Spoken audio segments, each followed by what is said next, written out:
OKFM 101.7.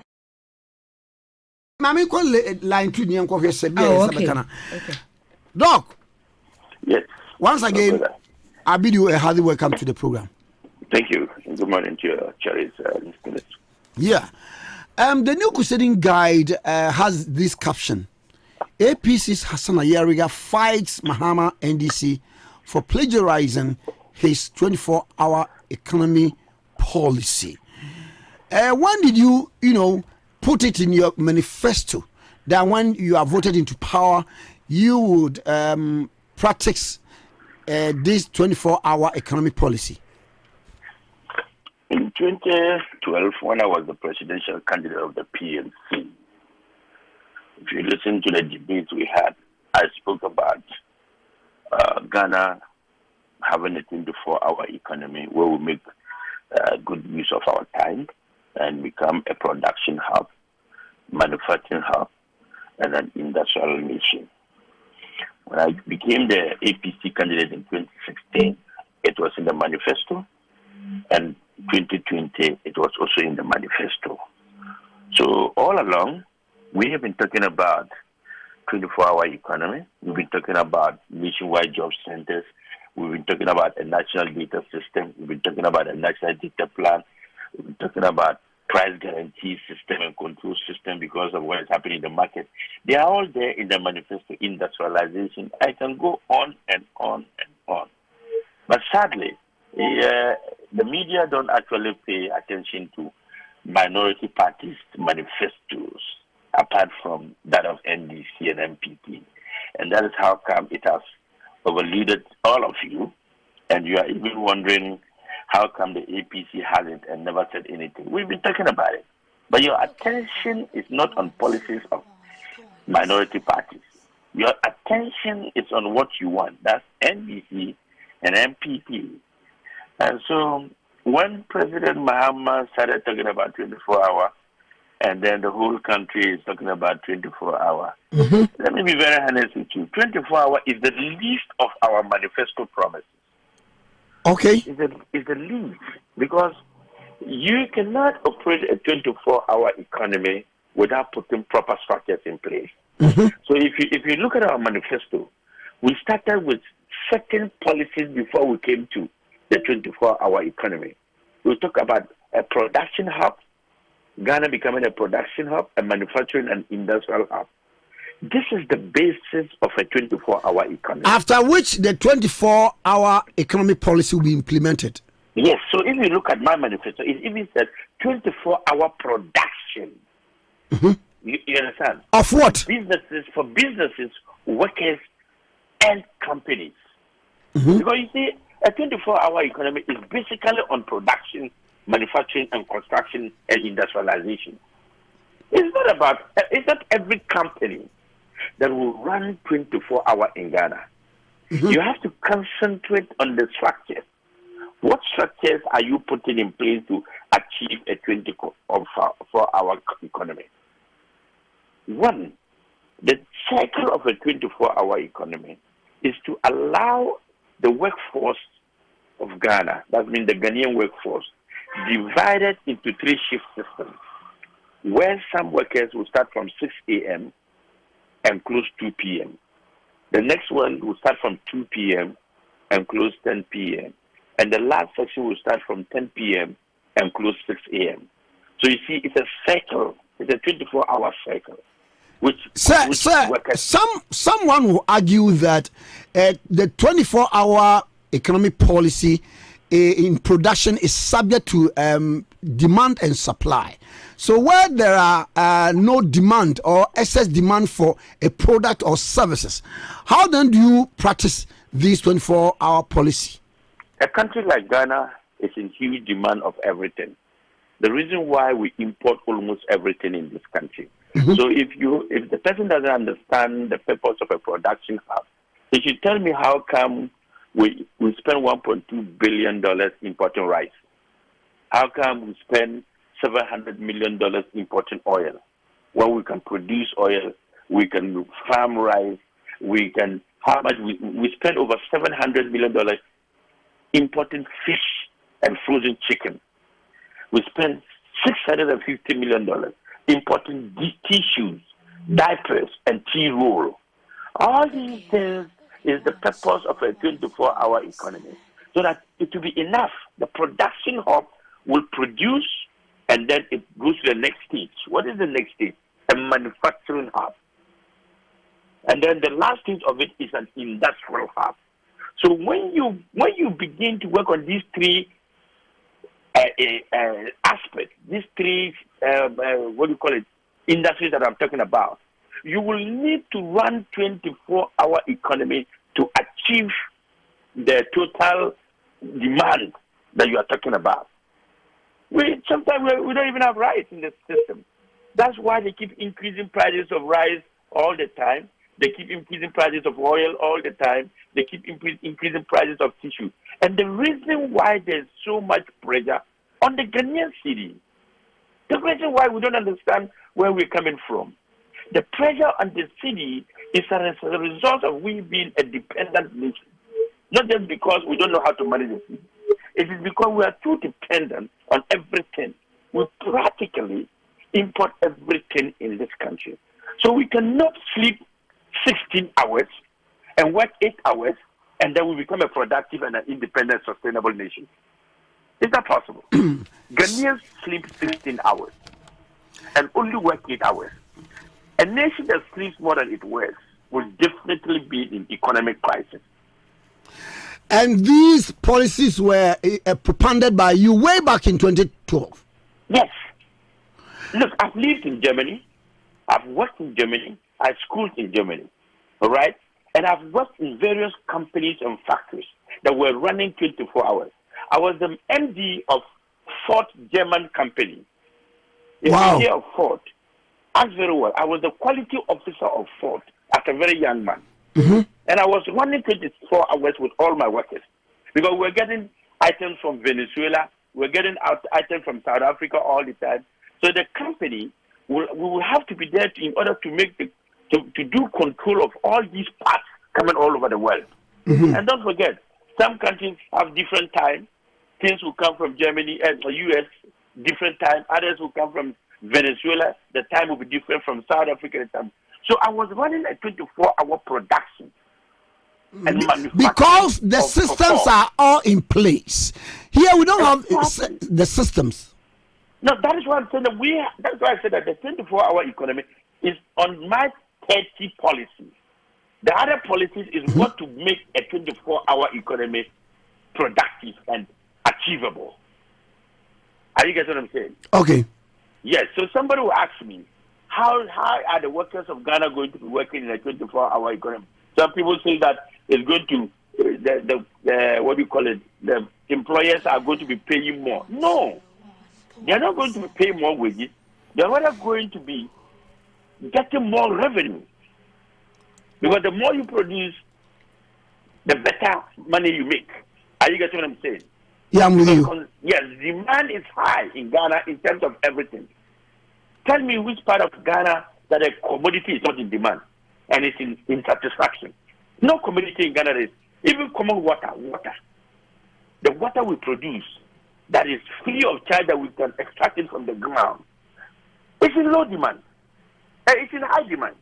And producers of oil water companies cannot even supply. Look at chicken. Why do you think chicken is so high?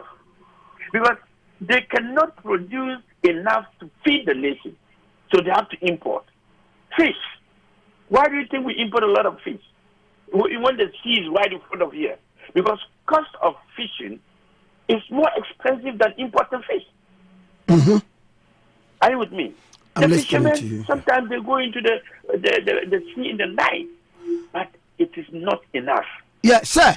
Back to this 24-hour policy. Maybe Mr. Mahama's 24-hour policy is a little bit different from yours.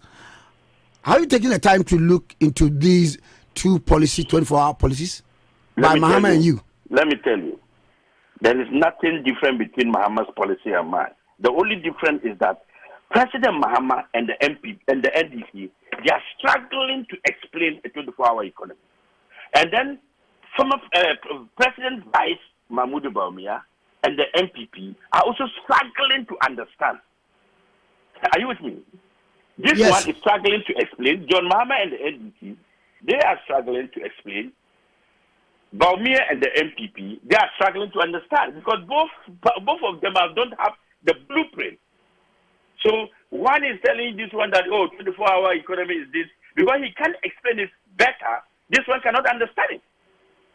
So you see Bawumia ridiculing it, and this is saying they are going to present it and do it because they don't have the enough blueprint and knowledge to be able to explain a 24-hour economy. So they are struggling to explain. And the MPP too, because they see that something that these people cannot explain, they are also struggling to understand. But ask me any question about it, and I'll explain. Open your phone line and let anybody ask me any question, and I'll give him the right answer. Because it's my brainchild, and I know it so well. I see. So they have plagiarized it, and then what steps are you taking to curb the situation or put the attention to it? That. The point here is that if they win and they want to adapt it, they should come to me, and I'm not the original or originator of it in the world, but I'm the originator of it in Ghana. I know what I'm talking about. Are you with me? I will give them the blueprints if they win and I don't, to help build Ghana. Oh, so you have even the blueprint of the policy. That is why I'm able to explain it better than them. Are you with me? Look, Ghana is not producing enough. Our nation is not also manufacturing enough. And definitely we do not have enough industry. 80% of our Ghanaian youth are unemployed. And Ghana will import practically everything from even food to consume. And our nation is a dependent nation. And in serious economic crisis, the reason behind my 24-hour economic proposal in the 2020 APC manifesto. You understand?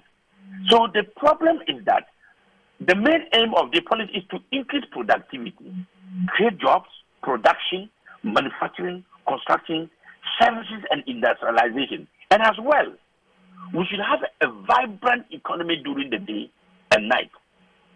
And this policy allows flexibility. And don't forget, it reduces corruption drastically. Sir, and it stops the delay in government businesses. Sir, when you come to the health sector, they are, practicing this 24-hour economy. When you come to even the prostitutes, when you come to even the transport sector and other. So apart from production, which sectors of the economy will you, implement this 24-hour economic policy? When you say the hospitals are running 24 hours, the hospitals are not running full capacity 24 hours. Okay. What we are talking about is that full capacity of a 24-hour economy. Because you see, when other sectors of the economy, the country is running 24 hours, what it means is that hospitals must also be alert 24 hours to receive any kind of casualty. Not in the evening where you put two office nurses at the hospital, and then when they bring in one emergency, and you think that it is 24 hours. No. What it means is that if the hospital has 50 workers or 60 workers, 20 workers will run in the morning shift, 20 workers will run in the afternoon shift, and 20 workers will run in evening shift. So that when these other industries are running 24 hours and there's emergency, it's normal. They will run to the hospital at all times because the country is busy 24 hours, day and night. Nothing is happening. Nobody is sleeping. Section of the Ghanaian people will sleep 8 hours. Another section will sleep 8 hours. And another section will sleep 8 hours. So morning workers, when they are working, even you, as a radio presenter, you have to work 24 hours. Because but we really work 24 hours. Hold on. We don't shut our machines down. It runs 24 hours. I'm coming to explain further. Okay. You interview me now. I've spoken. I've finished talking. So whatever you have interviewed me now for the morning people to listen, in the afternoon, you play and interview other people too as well. Okay.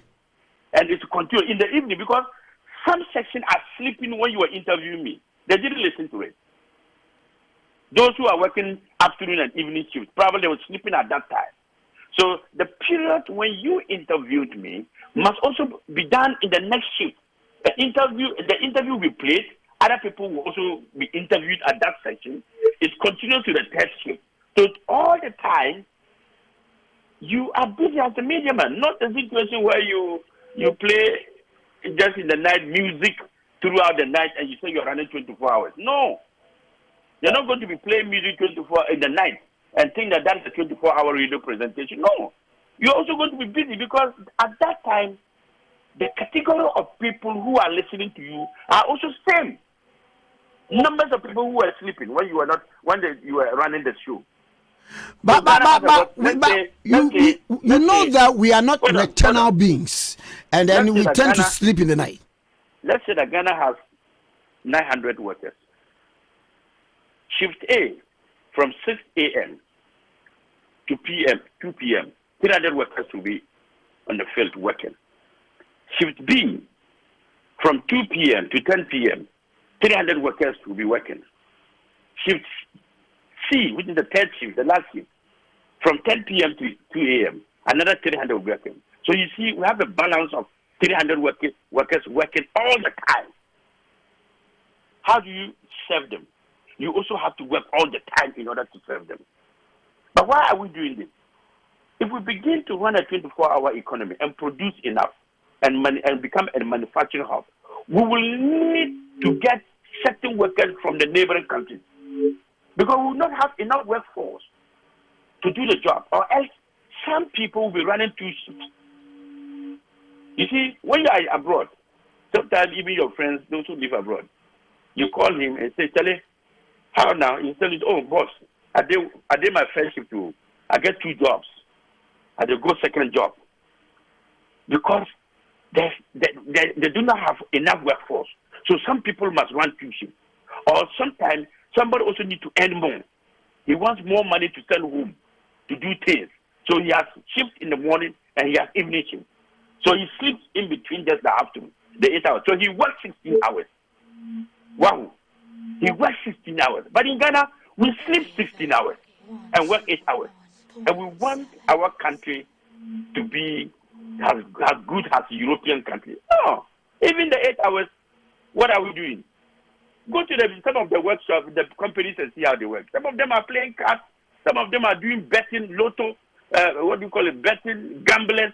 They are not even working. So Ghana's problem is our mindset and our leaders and attitude towards work.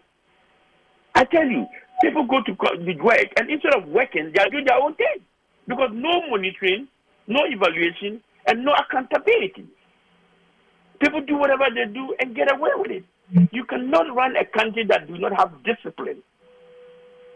That's even the ministries. Go there and look.